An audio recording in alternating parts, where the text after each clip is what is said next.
Good morning student. कैसे हो बेटा सभी? बेटा आज हम तीसरा पुनर्निर्मित जो पादप है वो लेते हैं कैलोमाइटिस।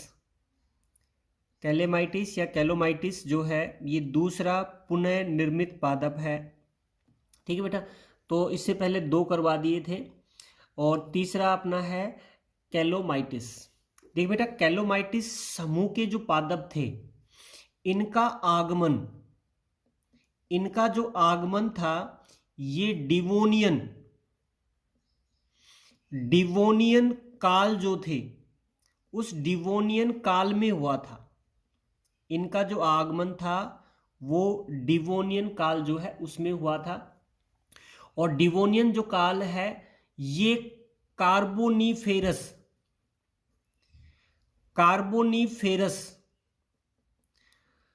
काल की ये मुख्य वनस्पति थी। ये जो पादप थे ये डिवोनियन काल जो है उसमें कार्बोनीफेरस काल जो है इसकी मुख्य वनस्पति थी कैलेमाइटिस। डिवोनियन काल जो है उसमें इनका आगमन हुआ और कार्बोनीफेरस काल जो है उसकी मुख्य वनस्पति थी। ठीक है, ये पादप जो है ये ट्रॉपिकल काल जो था उसमें ये विलुप्त हो गए। ट्रॉपिकल काल में ये क्या हो गए? विलुप्त हो गए।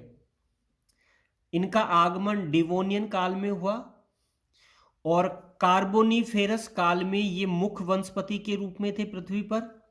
और ट्रॉपिकल काल जो था इसमें ये पादप पूर्णतः क्या हो गए? विलुप्त हो गए। ठीक है बेटा, ये पादप जो थे ये 20 से 30 मीटर लंबे थे। 20 से 30 मीटर लंबे पादप थे ये। ठीक है, जो एक वृक्ष के रूप में पाए जाते थे ये, और 20 से 30 मीटर लंबे थे। ठीक है बेटा, ये पादप जो है इनका पादप काय यानी प्लांट बॉडी जो है इनकी, ये प्लांट बॉडी जो है इक्वीसीटम जो पादप है उसके समान थी। इनकी जो प्लांट बॉडी थी वो इक्वीसीटम जो पादप है उनके समान थी। सर्वप्रथम जो कैलेमाइटिस शब्द का प्रयोग किया गया था, सबसे पहले जो कैलेमाइटिस शब्द का प्रयोग किया गया था ये कैलेमाइटिस शब्द का प्रयोग मज्जा कास्ट के लिए किया गया था। सबसे पहले जो कैलेमाइटिस शब्द जो है इसका प्रयोग मज्जा कास्ट के लिए किया गया था, लेकिन बाद में इसे संपूर्ण पादप के लिए उपयोग किया गया। भाई ये जो पादप काय थे ये इक्विसीटम के क्या थे? समान थे। ठीक है, और जो कैलेमाइटिस शब्द जो का उपयोग किया गया था सबसे पहले वो किसके लिए किया गया था? मज्जा कास्ट जो है उसके लिए किया गया था, लेकिन बाद में इसका उपयोग संपूर्ण पादप के लिए किया गया। ठीक है बेटा, आगे देखिए।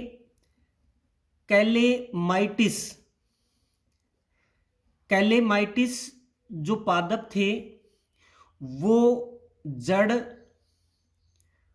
तना और पर्ण जो है उसमें विभेदित थे। जड़, तना और पर्ण जो है उसमें विभेदित थे ये पादप।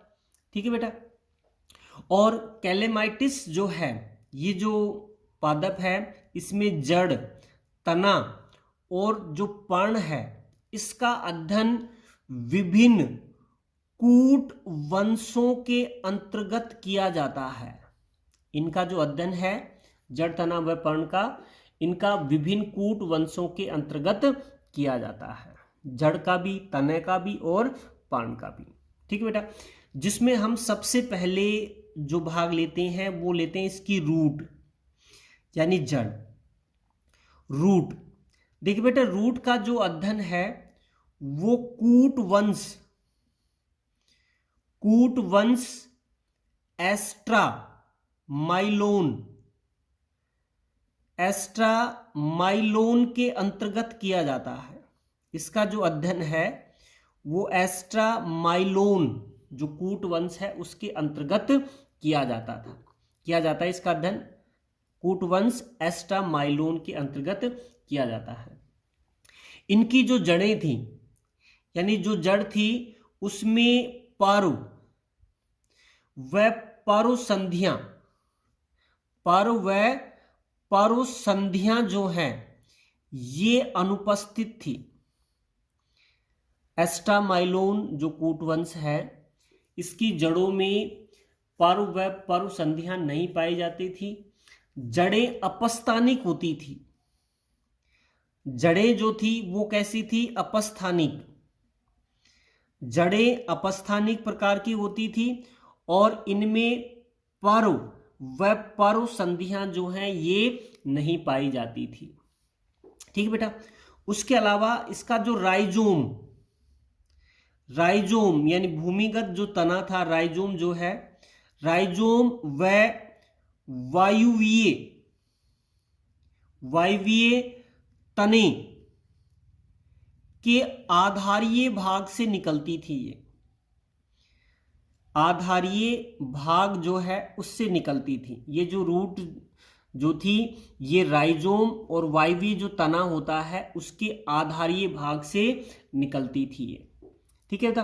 तो ये पहले ही जो हमने लिया है रूट, तो रूट का अध्ययन कूटवंश एस्ट्रामाइलोन के अंतर्गत किया जाता है, जिसकी जड़ें जो थी उसमें पारुसंधियां अनुपस्थित थी, जड़ें अपस्थानिक होती थी और राइजोम जो है और वायवीय तने के आधार भाग से ये निकलती थी। ठीक है बेटा। अगला जो टॉपिक लेते हैं इसमें रूट की आंतरिक संरचना।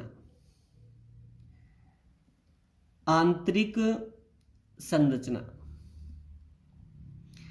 जो मूल यानी जड़ थी उसकी आंतरिक संरचना कैसी होती थी। देखिए बेटा, जड़ों में जो वलकुट क्षेत्र था, कोर्टेक्स जो भाग था वो बहुस्तरीय था और मृदुतकी कोशिकाओं से बना होता था। जड़ का जो वलकुट क्षेत्र था बहुस्तरीय था और मृदुतकी कोशिकाओं का बना होता था, जिसमें अंतरकोशिकीय स्थान जो हैं ये उपस्थित थे। अंतरकोशिकीय स्थान जो वलकुट की जो कोशिकाएं हैं उनके मध्य अंतरकोशिकीय स्थान पाए जाते थे। साथ में इसका जो जाइलम है, जाइलम जो था वो बाह्य आदि दारू था। बाह्य आदि दारू था। जाइलम कैसा था? बाह्य आदि दारू था और वलकुट बहुस्तरीय था, मृदुतकी कोशिकाओं का बना होता था और इन कोशिकाओं में अंतरकोशिकीय स्थान उपस्थित थे।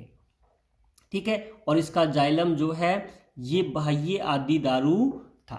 तो ये हो गया रूट पूरा कंप्लीट हो गया।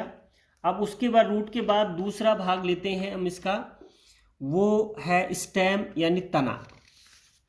नंबर 2 जो है, नंबर 2 पे लेंगे हम स्टेम, तना।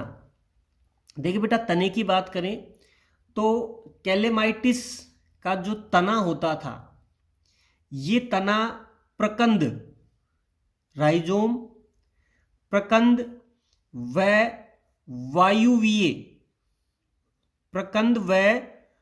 वायवीय प्रहरों के रूप में पाया जाता था। यानी भूमिगत तना भी होता था और वायवीय तना जो है इसमें पाया जाता था। ठीक है। जिस पर पर व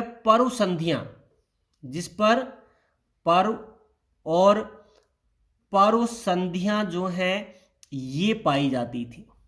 तना जो है वो भूमिगत भी था यानी प्रकंद भी था और वायवीय था और इस पर व पारुसंधियां जो हैं ये पाई जाती थी। ठीक है बेटा। तने पर जो पर्ण है उनका विन्यास, तना जो है, अब जो तना वायवीय था और प्रहरोता था, ये तना जो है, इस तने पर शाखाएं कैसे बनती थी, शाखाओं का विन्यास क्या था, उस विन्यास के आधार पर स्टेम जो है इसका अध्ययन 3 कूट वंशों के अंतर्गत किया जाता है। 3 कूट वंश जो है उसके अंतर्गत किया जाता है कि तने पर शाखाओं का विन्यास किस प्रकार था, उसका अध्ययन 3 कूट वंशों के अंतर्गत किया जाता है, जिसमें पहला जो कूट वंश है वो है यू कैलेमाइटिस। यू कैलेमाइटिस, देखिए बेटा, यू कैलेमाइटिस जो कूट वंश था, इस पर शाखाएं होती थी, शाखाएं ये पारुसंधि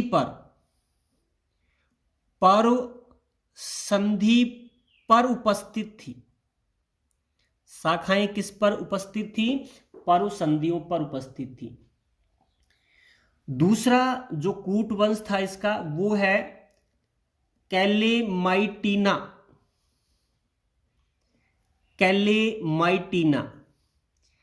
कैलेमाइटिना जो कूट वंश है, इसमें छोटे पर्ण होते थे। जो पर्ण थी वो कैसी थी? छोटी होती थी, पर्ण छोटी होती थी। शाखाएं जो है, ये शाखाएं कुछ ही पारुसंधियों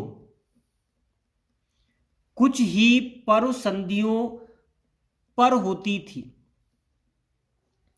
भाई कैलेमाइटिना जो है इस कूट वंश में पर्ण आकार में छोटी थी, शाखाएं कुछ ही पारुसंधियों पर उपस्थित होती थी। तीसरा जो कूट वंश है वो है स्टाइलो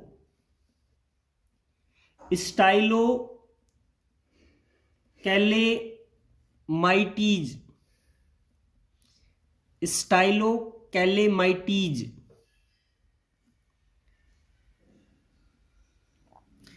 ठीक है बेटा, स्टाइलो कैलेमाइटीज में क्या है कि शाखाएं जो हैं या तो इनमें अनुपस्थित थी, यदि उपस्थित थी या तो अनुपस्थित थी, उपस्थित होती थी तो ये बहुत कम पारुसंधियों पर पाई जाती थी। शाखाएं या तो अनुपस्थित थी, स्टाइलो कैलेमाइटीज में शाखाएं या तो अनुपस्थित थी, अगर उपस्थित थी तो ये बहुत कम पारुसंधियों पर ही पाई जाती थी। ठीक बेटा, ये हो गया स्टेम, जो प्रकंद भी है, वायवीय प्रहरों के रूप में भी है, 3 कूट वंशों के अंतर्गत इसका अध्ययन करते हैं। यूकैलोमाइटीज, ठीक है, कैलोमाइटिना और स्टाइलो कैलोमाइटीज के अंतर्गत इसका अध्ययन करते हैं। ठीक है बेटा, उसके बाद आती है तना जो है उसकी आंतरिक संरचना।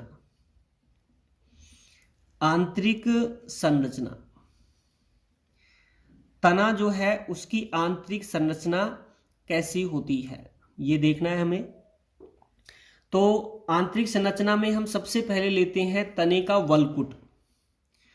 वल्कुट यानी कोर्टेक्स भाग जो है। कोर्टेक्स जो था ये बहुस्तरीय था, कोर्टेक्स बहुस्तरीय था इनका, और ये मृदुतकी कोशिकाओं से बना होता था, मृदुतक कोशिकाओं से ये बना होता है। ठीक है, दूसरा भाग लेते हैं इसका स्टाइल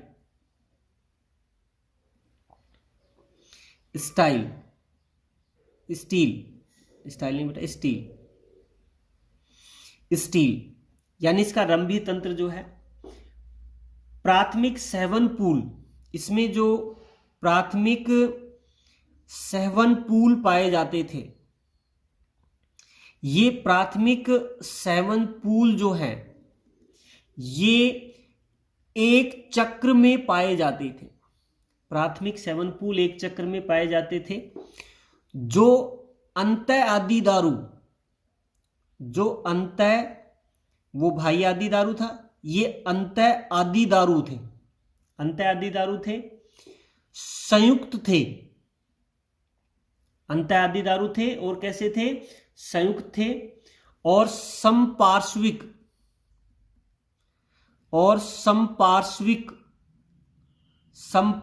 थे। ठीक है बेटा। इसमें जो मज्जा पाई जाती थी, मज्जा जो किरणें होती थी, उनके आधार पर, मज्जा जो किरणें हैं उनके आधार पर जो ये क्लेमाइटिस जो है, इसे 3 कूट वंशों में बांटा गया है। 3 कूट वंश जो है उनमें बांटा गया है। किसके आधार पर? इसमें उपस्थित मज्जा किरणों के आधार पर। पिथ रे जो होती हैं, मज्जा किरणें जो हैं, उनके आधार पर 3 कूट वंश बनाए गए हैं। भाई तने की आंतरिक संरचना हमने ली थी। वलकुट जो बहुस्तरीय मृदुतकी कोशिकाओं का बना है। स्टील जो है इसका प्राथमिक सेवन पूल एक चक्र में व्यवस्थित है। अंतः आदि दारू ये होते थे, संयुक्त होते थे और समपार्श्विक होते थे। ठीक है। इसमें जो मज्जा किरणें थी, उन मज्जा किरणों के आधार पर इसका अध्ययन 3 कूट वंशों के अंतर्गत किया जाता है। किनके आधार पर? मज्जा किरणों के आधार पर। तो 3 कूट वंश कौन से थे? पहला कूट वंश लेते हैं आर्थोपीटिस।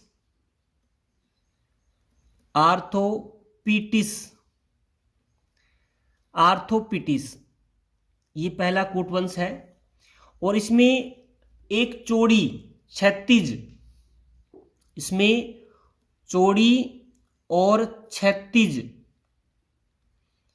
मज्जा किरणें पाई जाती थी। चौड़ी भी और क्षैतिज मज्जा किरणें जो हैं ये इनमें पाई जाती थी। आर्थोपीटिस में चौड़ी क्षैतिज मज्जा किरणें। दूसरा इसमें कैलेमेडेंड्रोन।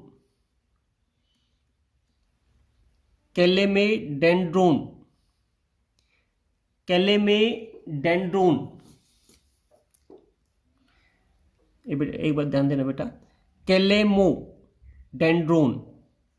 दूसरा जो कूटवंश है इसका कैलेमोडेंड्रोन। कैलेमोडेंड्रोन जो है, इसमें मज्जा जो किरणें होती थी, मज्जा किरणें जो होती थी, ये मज्जा किरणें के दोनों ओर, मज्जा जो किरणें हैं उनके दोनों ओर दृढ़ोत्तकी कोशिकाएं पाई जाती थी। जैसे मज्जा किरणें जो होती थी उसके दोनों ओर दृढ़ोत्तकी कोशिकाएं जो हैं ये पाई जाती थी। भाई इसकी मज्जा किरणें चौड़ी और क्षैतिज होती थी। कैमेलोडेंड्रोन में मज्जा किरणें के दोनों ओर क्या मिलती हैं? दृढ़ोत्तकी जो कोशिकाएं हैं वो पाई जाती हैं। और तीसरा जो कूट वंश था वो है आर्थोजाइलोन। आर्थोजाइलोन जो है, इसमें क्या है कि इसमें 2 सहवन पूल के मध्य, 2 सहवन पूल जो है, 2 सहवन पूल के मध्य, 2 जो सहवन पूल होते हैं उनके मध्य खड़ी लाइंस पाई जाती थी। उनके मध्य खड़ी लाइंस जो हैं ये पाई जाती थी। तो आर्थोपीटिस में चौड़ी क्षैतिज मज्जा किरणें, कैलेमोडेंड्रोन में मज्जा किरणों के दोनों ओर दृढ़ोत्तकी कोशिकाएं, और जाइलोन जो है उसमें दोनों सेवन पूलों के मध्य खड़ी लाइन जो है ये पाई जाती थी। ठीक है बेटा। तो ये हो गया इसका स्टेम, रूट भी हो गई और स्टेम हो गया। और तीसरा जो भाग हमें पढ़ना है जो लास्ट है, और वो तीसरा जो भाग है वो तीसरा भाग है अपनी लीफ यानी पर्ण। पर्ण जो है पत्तियों का जो अध्ययन है वो निम्न दो कूट वंश के अंतर्गत किया जाता है। जो पर्ण है उसका अध्ययन निम्न दो कूट वंशों के अंतर्गत किया जाता है। ठीक है, जिसमें हम पहला कूट वंश लेते हैं वो है एन्यूलेरिया। पहला कूट वंश है एन्यूलेरिया। देख बेटा, एन्यूलेरिया क्या है? इसमें जो परुसंधि पाई जाती थी, इस परुसंधि पर 8 से 13 की संख्या में 8 से 13 की संख्या में पर्ण उपस्थित थी। परुसंधि पर 8 से 13 की संख्या में पर्ण उपस्थित होती थी। ठीक है बेटा, और आगे देखिए, जो पर्ण होती थी उनका जो आधारीय भाग, पर्ण जो है उनका जो आधारीय भाग जो है उससे संयुक्त पाई जाती थी। पर्ण जो है वो आधारीय भाग से संयुक्त पाई जाती थी, लेकिन उनके जो शीर्ष थे वो नुकीले थे। आधारीय भाग से पर्ण क्या थी? संयुक्त पर्ण पाई जाती थी, और शीर्ष जो थे वो कैसे थे? इनके नुकीले थे। ठीक है बेटा, अगला पॉइंट, प्रत्येक पर्ण जो है उसमें एक सेवन पूल जो है ये पाया जाता था। प्रत्येक पर्ण जो है उसमें एक 7 पूल जो है ये पाया जाता था। ठीक है बेटा, तो 8 से 13 पर्ण परुसंधि पर उपस्थित थी, संयुक्त पर्ण थी, शीर्ष नुकीले थे, और प्रत्येक पर्ण में एक 7 पूल जो है ये पाया जाता था। ठीक बेटा, ये तो हो गया एन्यूलेरिया। दूसरा जो इसका कूट वंश आता है वो है एस्ट्रोफाइलाइटिस। ठीक बेटा, इस कूट वंश के अंतर्गत आने वाली जो पत्तियां हैं उनकी संख्या 15 से 30 होती थी। इनकी संख्या 8 से 13 है, तो और इनमें पर्ण की संख्या कितनी थी? 15 से 30 होती थी। ठीक बेटा, तो ये दो पर्ण जो हैं उनके कूट वंश हैं, एल्यूनेरिया और दूसरा एस्ट्रोफाइलाइटिस। ठीक बेटा, अब आता है पर्ण जो है उसकी आंतरिक संरचना। पर्ण की आंतरिक संरचना, और पर्ण की आंतरिक संरचना में सबसे पहले लेते हैं हम उसकी बाह्य त्वचा। तो बाह्य त्वचा जो है ये इसकी एक स्तरीय बाह्य त्वचा पाई जाती थी, जिस पर रंध्र उपस्थित थे। जिस पर क्या पाए जाते थे? रंध्र पाए जाते थे। दूसरा भाग लेते हैं मीजोफिल यानी पर्ण मध्योतक। इस पर्ण मध्योतक की जो कोशिकाएं होती थी उसमें हरित लवक जो है ये उपस्थित थी, और ये इनका कार्य था प्रकाश संश्लेषण का ये कार्य करती थी। ठीक है बेटा, और नंबर 3 जो है इसकी आंतरिक संरचना में स्टील है, और स्टील जो है 7 पूल जो है इनका जो 7 पूल जो होता है एक ही 7 पूल होता है, जैसे मैंने बताया था। ये 7 पूल जो है ये मोटा पूल आच्छद जो है ये पाया जाता था। 7 जो पूल है उसके चारों ओर मोटा पूल आच्छद जो है ये पाया जाता था। तो ये उसकी आंतरिक संरचना में बाह्य त्वचा, मेसोफिल और इसका स्टील, इस 7 पूल के चारों ओर मोटा पूल आच्छद पाया जाता था। ठीक बेटा, तो ये तीसरा जो अपना पुनर्निर्मित पादप जो है क्लेमाइटिस, ये पूरा हो गया। ठीक है बेटा, आज के लिए इतना ही। Thank you.